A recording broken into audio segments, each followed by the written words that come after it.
Hi there and welcome to Hyundai Power Products. My name is Adrian and today we're going to be looking at this HY4B76 backpack leaf blower. So I'm going to open the box, lay the contents on the table so you can see exactly what you get, and then we're going to go through some of the assembly. So I've laid the contents out on the table and you can see here we have the main backpack unit itself with the throttle assembly. We're going to be putting this together later and this is attached to the main unit. So we have 4 pipes here in total, 3 hard plastic pipes and the rubber pipe here which is flexible. We will show you where they go and how to assemble them. So we have the toolkit here and there are some parts in here we're going to need. We have a funnel here which you can use for filling the engine oil or for filling with petrol. And finally we have the user manual. Now I do recommend that you read the user manual thoroughly before use. Okay, so I'm going to attach the harness now. So making sure that we haven't got any twists, we need to fit this loop into a hole in the bottom. So I'll just put it roughly in line and there we are, that's it fitted. And I can do exactly the same, making sure we have no twists and just fit it into the loop on the other side. Okay, so with the bottoms attached, as you can see the harness is now connected up correctly. We will need to adjust the harness for our own particular size at a later date, but that's how it's connected up at the bottoms. So moving on, next part of the assembly is going to be to fit the outlet tubes. Now this part does swivel, and the next part to fit is going to be this rubber bellows, so we'll look into that next. So I've just gone into the toolkit here and I've got this screwdriver, which is also a spark plug spanner, but this screwdriver and these 2 circular clips. So you may be able to see we have a large end on here and a small end, and as you would have thought, the small clip goes on the small end and the large clip on the large end. So I find the easiest way to fit this larger one is to completely unscrew the clip, take out the screw and let the clip open up. So the next thing we do is just tease the rubber over the end of the plastic pipe here. There we go. And we need to push it fully home. So you'll see as the rubber pipe goes on, this end of the rubber pipe will come up to this flange here. So just walk it on. There we go. Just working your way round, and as you can see, that's now fully home on there. So now that we have the rubber pipe in place, I'll just put the clip on. I'm just going to feed the band back in through the clip. Here we are. And I'm going to refit the screw. So typically I would locate this on the underside, but so that you can see it, I've located it on this side, so we'll get to a point where the screw's fully in. And then the clip will start to tighten. As you can see, I'll just make sure we're nice and centralized. And as I say, I'd probably put this clip on the underside out of your way, so you don't get it caught on anything. But for demonstration purposes, there we are, that clip is now tight on there, it won't move. That's firmly attached. We need the next pipe now. One of the 3 pipes, you will see, has a rotating part here. So this is the pipe in question.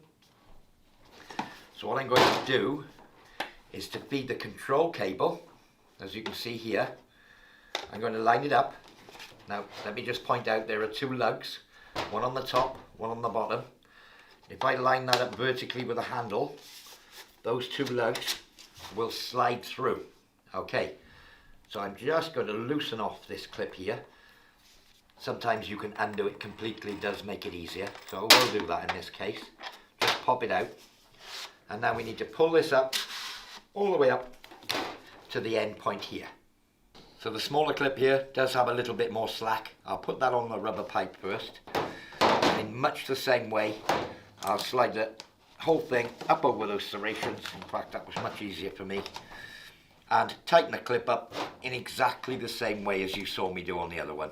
And again, if you put it on the underside, you wouldn't be able to see it if I was doing it in this case, but if you put it on the underside, so underneath here, tightening up in this direction, it won't be getting in your way when you're using it.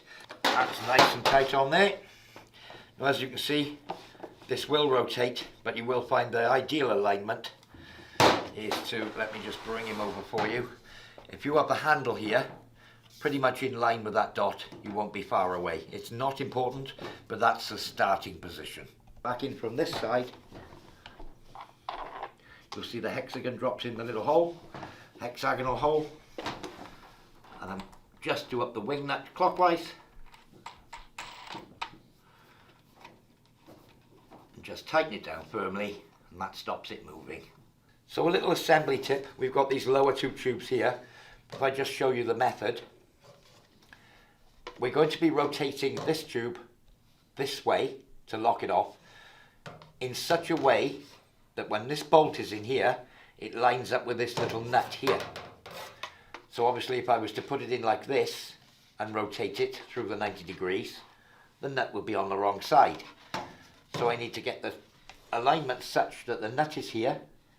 I push that down into there, push it down firmly, rotate it, lock it into place, and now that screw will screw down in and lock the two halves together. Now that we've got it in the right place, I should be able to screw that in there, and I can feel it screwing into that nut. And there we are, that's located. So I've just pulled this screw out a little bit, but as you can see, I'm going to be rotating this way when I fit it, and that will line up the two so that the screw can go in the hole. So if I line up the slots, push it in firmly, rotate it to a stop, and then again, using the screwdriver, should be able to just find that hole. Yep, there it is.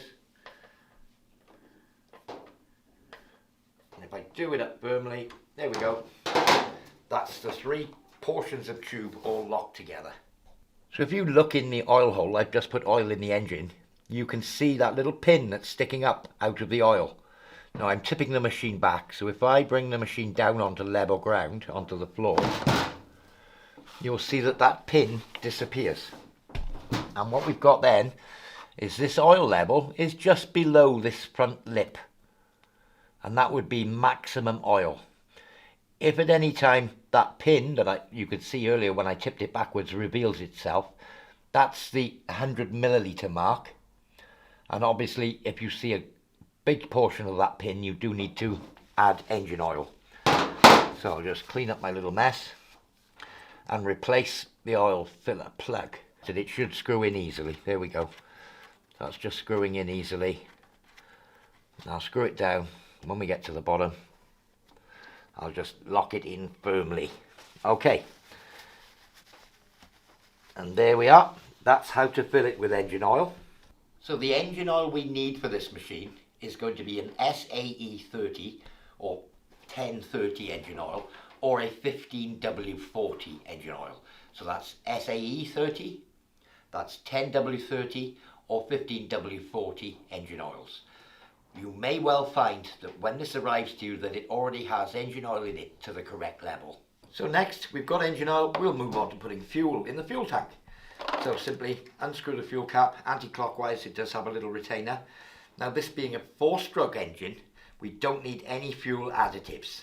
So neat unleaded fuel, no additives, no oils, anything like that, and we can put fuel in the tank. Now as I said earlier, we do have this little funnel.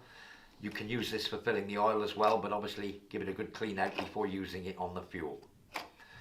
So once we've filled it with fuel, we just need to make sure that we're not too full in the tank. We wouldn't want to come right up to the point where it's pouring out, maybe at the bottom of the spout here. Okay, so once we've filled it with fuel, just locate the lid, make sure we don't cross thread it, there we are, and that's the lid back on firmly. So now that we have fuel in the machine, we would need to prime the carburettor. So you'll see this little primer bulb here. So we would push this primer bulb several times, and you'll see the fuel sucking up from the tank in through one pipe and going back to the tank down through the other.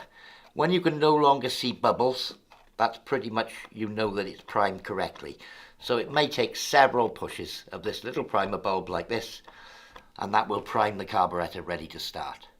So for a cold engine, we would need to turn the choke on, and that's simply this little lever here. We pull it back towards the backpack, would turn the choke on. Once the engine has started, we can turn the choke off. If the engine is still warm or has started very recently, you may not need the choke. So you don't need it every time, but certainly do for a cold start. So cold start, lift it up. Once it's warm and running, you can push that back down again. Okay, so I'll just tilt this down towards you. Here on the handle we have the on-off switch. That would be off, and away from yourself would be on. On the same note, here we have the throttle. Obviously, if we pull back on the throttle, the engine accelerates. If we let go, it will decelerate.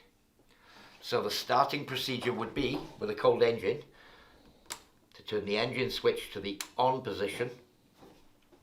We'll turn the choke up, as I stated earlier, to this position, up. Then we can start the engine on the recoil. Once the engine's started, after a few seconds, we'll turn the choke off. We can then put the backpack on and we're ready for use. When we want to stop the engine, very simple. Let go of the throttle, let it idle for a few seconds, and then flick the stop switch. So that's the controls on your leaf blower.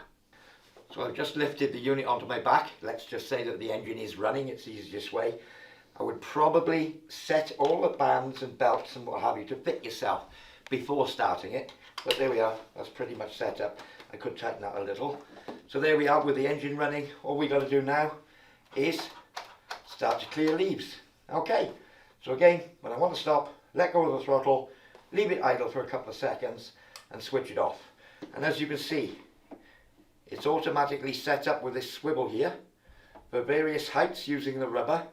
And obviously it's got a fulcrum point back there, and we can start shifting leaves. Well, I do hope you found this demonstration useful. For more information on this or any of our other products, visit www.hyundaipowerproducts.co.uk. I've been Adrian, and thank you for watching.